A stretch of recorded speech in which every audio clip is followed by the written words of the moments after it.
Today's host that I'm going to introduce now is Anya Kreiner. Her name is Dr. Anya Kreiner. A brief background on her education. Anya got her PhD in 2000. So if you want to count, that's 21 years ago. She's been with the Ministry of Fisheries and Marine Resources since 1998. She started with the ministry working with small pelagics, mainly pilchard, but also anchovy and round herring. And while she worked with small pelagics, she then also started working with ichthyoplankton. And it was her ichthyoplankton work that then led her to the next phase of working within the ministry, where she then worked with zooplankton. And this started in 2003, that she worked with zooplankton and headed the zooplankton section. From the zooplankton section, 10 years later, Anya then started working with coastal zone management and coastal biodiversity. And this is a position she held for a while, for about 6 years, until she then headed the environment section. So that is a section that overlooks all the physical oceanography and biological oceanography, including coastal zone management and all environmental oceanographic work. Anya is the MSP National Working Group Chair, currently regionally and nationally. So she heads both at the moment. And she has also published some work on marine spatial planning, the Namibian perspective, and also has the engagement paper in terms of the experience of the MSP in Namibia. Anya has also been very actively instrumental in several other projects throughout her work here at the Ministry of Fisheries. Some of them include the projects like Benefit, which then led into the BCLME 1, 2, and 3. And even with the third one, she's still actively instrumental and active. So at this point in time, I'd like to pass on the platform to Anya. Thank you, Victor, for your kind words. So I'm talking about ocean governance in Namibia, and my keywords are blue economy, then ecologically or biologically significant areas, the so-called EPSAs under the Convention of Biological Diversity.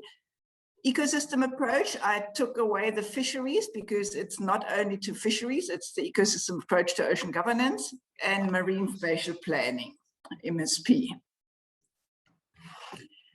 To start off with, I want to follow up on what Paul has presented in the very first webinar, I think, about Namibia's membership on the high-level panel for a sustainable ocean economy, which is also called the blue economy. With a slight difference, the blue economy in Namibia also includes inland waters, while sustainable ocean economy, of course, is only focusing on the ocean.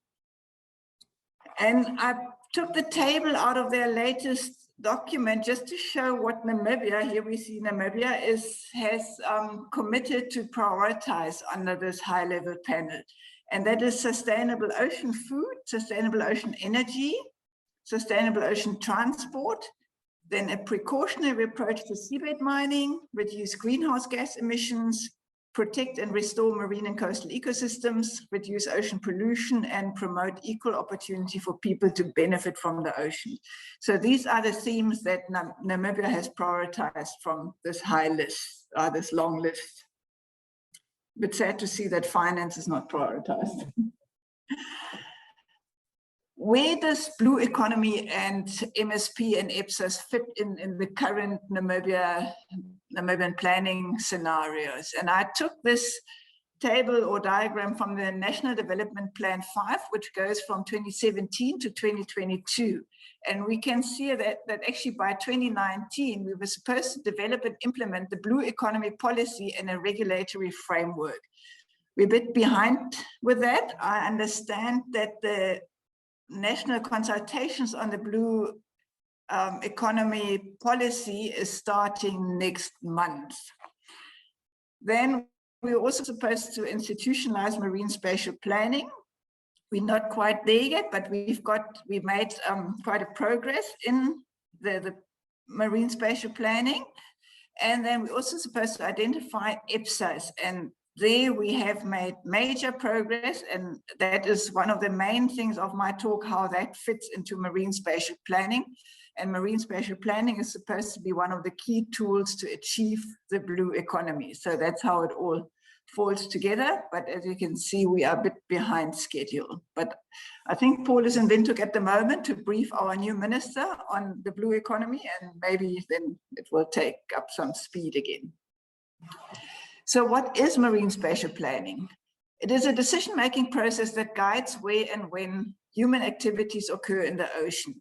At the moment, every ministry, every sector is regulating its own activities without too much consultation with other authorities, except when it's a listed activity and the environmental impact assessment comes into place, where consultation has to take place. However, marine spatial planning does not replace the single sector planning. It just sort of streamlines it a bit, that sectors' decisions fall into a bigger plan that have been agreed on. So it provides guidance for sectorial decision makers to make decisions in a more comprehensive and integrated and complementary way. And implementation and compliance and enforcement of MSP is as a shared task with all ministries as part of their regular competencies. So it's not that marine spatial planning will take away these responsibilities from the ministries. And here we can just see the different sectors, and they should all talk to the eventual approved marine spatial plan. How do marine spatial planning and IPSA fit together? And although marine spatial planning is driven by strong economic agendas, also from the blue economy, its potential to contribute to conservation and social objectives is recognized and has been key in initiating MSP. And also the blue economy is definitely in the Namibian context sort of implies a sustainable, and that also includes environmentally sustainable blue economies. So even though it's not always said, that is part of the definition. So under the MSP working group, we have established an IPSA task team, which consists of government officials as well as NGO members from the conservation sector, and things like Namibian Chamber of Environment, Dolphin Project, and other NGOs. And we have used the systematic conservation planning in order to support an ecosystem-based approach in developing the IPSAs, and that becomes part of the MSP. And the IPSAs feed into MSP as the conservation layer. Like we have a shipping layer, several fisheries layers, and these are maps. The IPSAs are the conservation layers. And here we can see we have the systematic conservation planning that identifies the IPSAs. The IPSAs inform the MSP by feeding in the conservation requirements. If MSP implements spatial management, and the spatial management secures the spatial features which are captured in the IPSAs. So what is systematic conservation planning? It's a science-based mapping approach for identifying important areas. So it is data and science driven. It identifies priority areas conservation-wise. It provides a clear assessment of relative importance of that area, and it does favor natural areas. So an area that is highly impacted due to a human activity will not feature that high because their conservation is a bit difficult. So we've got biodiversity features, we've got different pressures like mining, fishing, the activities that are happening already. We've got the ecological processes like spawning habitats, for example, high primary productive area, high secondary productive area, the condition of the different habitats due to previous use or pollution or whatever, and the different threats. And these were identified during a previous BCC project. So the region had quite a good data set. And all these put together then identify priority areas for conservation. And these priority areas were then mapped into the IPSA, and here we can see what the IPSA map and our current status report looks like. The brown ones are the actual IPSAs, and the green ones are ecologically support areas that are just for information. They're not actually taken into further account with the MSP. But the IPSAs are further separated into high conservation areas and into conservation management areas. And that is also because, for example, the area in Walvis Bay, Swakopmund is a IPSA, but there are so many activities already that we have to manage them. We cannot exclude them. So that's why we split the IPSAs into 2 different conservation areas. And then just examples of other uses. This is the Navy Defense Force. This is a training area. There's a potential dumping site and smaller training areas, these red blocks. This is from Mines and Energy, the petroleum exploration blocks and the existing mining licenses. So we overlaid all of these existing uses, including conservation. And then you come up with a map like this, which indicates spawning areas, which indicates fishing areas, these red ones. And this map is then analyzed under the MSP to see where are synergies, where are conflicts, what needs to be discussed further. And that has been done, this map, as well as the sort of synergies and the conflicts with stakeholder consultation. We have consulted the stakeholders first sector specific. So we only met with Chamber of Mines or Confederation of Fishing Association, Namibia Chamber of Environment, or the transport people like Namport. And then we had a final stakeholder consultation where we brought all of them together in one room and presented the current status report for them for verification. And the process is a bit like the EIA process, where all concerns are taken up and addressed or explained why they cannot be addressed. And from this, we come up with a plan. And I share the first draft plan of the Central Region, which is not approved yet. We're actually in the process of getting government approval. It has been presented to management of all key ministries. And once we have the official approval, this will go out to external stakeholder consultation. And there we probably follow the same approach of first going to the sectors individually before having a multi-stakeholder verification workshop.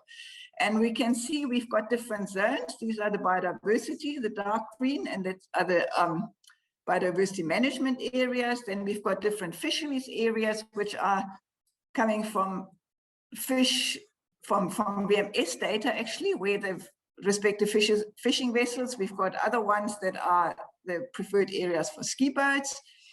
We've got quite a few fisheries protection areas, the well-known protection in waters less than 200 meters, and you can see they do overlap, but of course the conservation area provides even more protection, so it's not a conflict. Same as Navy, and that area is also not a conflict. Then we have the spawning areas here, this one and this one. This is of hake. And we've got the existing mining license, which has been changed a bit, so it does not overlap with the IPSA. And then we have a priority mining area for starting mining under strict conditions. And the rest is called reservation mining area, because the mining license has been granted. So with the MSP, we cannot really withdraw it. And then of course we've got the underwater cables that are existing, but they will help for future applications. If you want to have a mine here, you will see that you get into trouble. So this is where we are with the Marine Spatial Plan. As I said, this has not been approved by government yet, but the sort of negotiations we had were on a technical level, and I think they were very useful for all participants to actually discuss with science and data and not emotions on why this or that should be allowed or why this or that needs to be changed. And I hope that this also had laid a foundation for future better collaboration between the sectors, also on management area that level, that these things don't end up in court like they are still with this issue, specifically the mining and the fishing. And as I thought, we had little time. That is all I want to say for now, but I am open for any questions. Okay, thank you, Anja. I would suggest that we do the discussion right now to a few issues about conflicts and area assignments. Okay, are there any questions? Mm-hmm. Greetings, Kurt. This is Brian von Herzen. Hello, Brian. Thanks that you're joining us. I invited Brian to join this seminar because Brian is the expert on what we call seaweed culturing in nature. Is that about right, Brian? Yes, we call it marine permaculture, but I would say offshore seaweed mariculture definitely comprises some of the interest areas. And I'm familiar with some of our colleagues from Europe who have been working to develop offshore seaweed mariculture in Namibia. And I'm just curious, sorry I missed the beginning of the lecture, but I'm curious if there are designated areas where the offshore seaweed mariculture is already being permitted. Not in our current planning area. The areas where the applications are further south, but there are definitely a lot of consultations, and they will be heavily involved in the once we start with the southern planning area. Are you talking about the Blue Kelp project? Yes, Kelp Blue, yes. That's right. No, so this is the central portion, and it sounds like they're further south near the capital. Yeah. Very good. But they will definitely be key stakeholders once we start with the southern planning areas. A slightly related question is the EEZ, of course, extends 300 kilometers offshore, and we find that marine spatial planning has been very useful near shore where there's more contention for resources. As we go further offshore towards 300 kilometers, we find that Admiralty law and the laws of safe navigation of marine vessels becomes more important. And we're considering a rather, let's say, a Lagrangian formulation for offshore seaweed mariculture at a distance from shore, instead of a fixed kind of real estate model. So I was wondering if you could comment on this, since we believe that as we scale marine permaculture to the kilometer scale, in fact, a self-guided Lagrangian system that moves with the current and the mesoscale eddies will actually be more feasible and less costly than a fixed moored Eulerian system. I'd be interested in your comments on this further offshore. Well, we definitely have a lot of space to do that, but it will, of course, depend on the potential impacts. And you know, we've got quite a strict Environmental Management Act that all activities will have to assess the impacts on other activities and the natural environment. But in principle, I think that will be possible. Very good, thank you. And, I think you're right. Inshore, it's crowded. Yeah, inshore, of course, there's more contention. Our inspiration for this actually comes from the plankton forests. Those microalgae, of course, do not stay in one place. They move with the mesoscale eddies. And when there is marine snow to the seafloor, the oxygen debt, the biological oxygen demand, is not focused in one region of the seafloor, but is distributed. And so similarly, we're envisioning for macroalgae, the residual algae that sinks to the seafloor, if the system is moving, it's not restricted in one place, and we don't have the environmental degradation that occurs, let's say, with fixed finfish aquaculture, but instead it gets distributed over a broad area and the oxygen levels are not depleted in any one zone. So we see this as one important ecological advantage of a Lagrangian system. Yes. Excellent, thank you, Anja. Okay, thank you, Brian. I might come back to you, and maybe in another context. But are there other questions? Well, Anja, could you tell us, you told us already one area of conflict, that's the mining and the fishing grounds. The fish don't care about your spatial planning, right? They consider everything for themselves, but we do have to care. So what will that interaction, how will that interaction between fish and mining interests turn up? Well, the mining interests, they still have to do a full EIA and show that they do not have negative impacts on the natural environment, which include the fish. And I understand that the current mining company has done additional research, which hasn't been released yet from MEFT. So even if an area is zoned for a specific use, it doesn't override any of the other legislation, like the environmental impact assessment. And our proposal is also to have a precautionary start with very strict monitoring. And the important thing is that if things go wrong, that you can put the halt, and that the monitoring is really done objectively. So I guess you still need a lot of research to define biodiversity and ecological processes in these questionable areas or conflict areas, right? Yes, and also how far the impact goes. And what was actually quite interesting in this whole process, that it was always the monk fishery that was the most critical, until people had to put data on the table, and nobody could show that actually monk is spawning. The early life juveniles might be there, but there's no monk spawning. So I think people realized that, you know, just crying out and say, but it is, without evidence, actually is very counterproductive. Because when we put what we have on the table, our colleagues from Mines and Energy said, why didn't you put that data on the table long ago? The discussions would have been totally different. So what was your conclusion then? So I think that's the... What was your conclusion from this controversy as a scientist? Well, I haven't seen any studies that actually show how far the impact of the mining goes. That was my personal biggest criticism of the EIA, because they hadn't done any plume modeling to see if it, you know, how far it goes. And so, how quickly, you know, the sediment disperses and resettles and so on.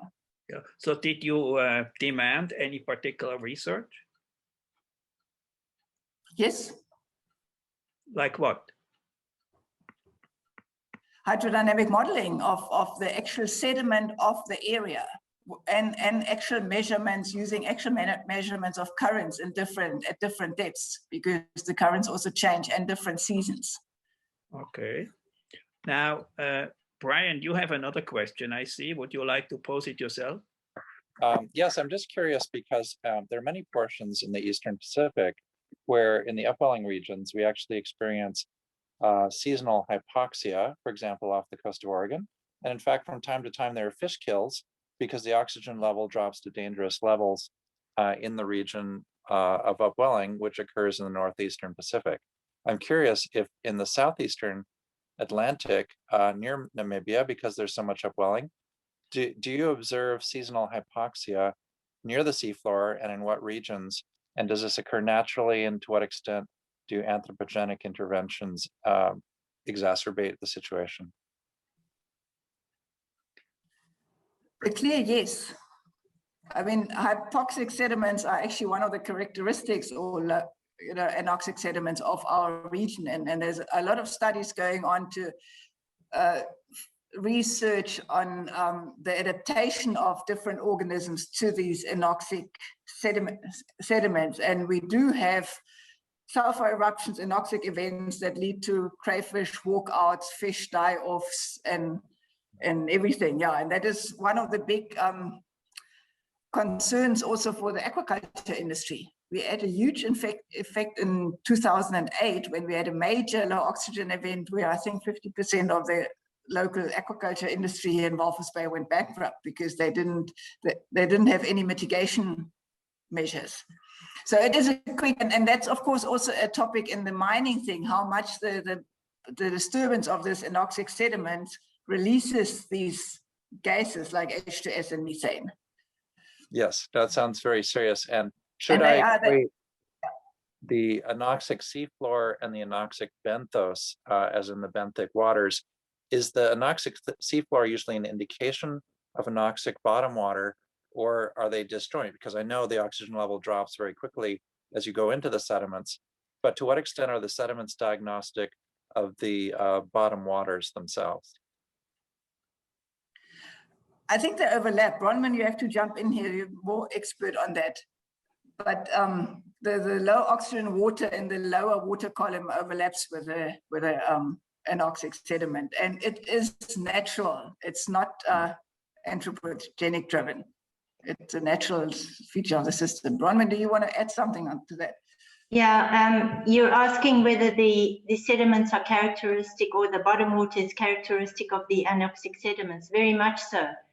You know, the anoxic bottom water, the oxygen increases rapidly as you go down towards the slope, end of the shelf and the slope. So they are definitely connected. There is, of course, the upwelling source water is also low in oxygen, but nowhere near as low as the oxygen levels directly over the anoxic sediments. So they are affecting, they're exacerbating the oxygen deficiency near the bottom at those levels. And if you were to look at it longitudinally and latitudinally, you'd see that the sediments match the low oxygen. Yeah. Fascinating, thank you. Okay, that's where Brian's technique of artificially installing kelp forests there could probably help. Now, it could help. Yeah. There's some interesting trade-offs there. Just briefly, you know, it's surprising that for macrocystis, there's actually more sloughing of carbon biomass than there is the growth themselves. So we see perhaps a fixation of perhaps 3,000 tons of carbon per square kilometer per year in a natural occurring kelp forest. But surprisingly, more than half the carbon is sloughed off as mucilage, the mucus that's coming from the algae, and even pieces of kelp are falling off. And of course, these are sinking, they get respired, they do have a biological oxygen demand. And so downstream from the kelp forest, you do get some lower oxygen near the seafloor, higher oxygen level in the photozone, in the epipelagic sunlight zone. But further down near the seafloor, there could be a demand. And that's one reason when we envision kilometer scale marine permaculture, we do consider a self-guided system that does not focus the lower oxygen, the debt in one particular region, but spreads it across the EEZ in a more distributed manner. Okay, Brian, if you like to be contacted, may I ask you to put up your email or your website? I'll be happy to. Yes, I'll include it in the chat, and then text. people can choose from there. Okay. Very good. Thank you. Brian is from Woods Hole, and he has devoted his life to this type of activities.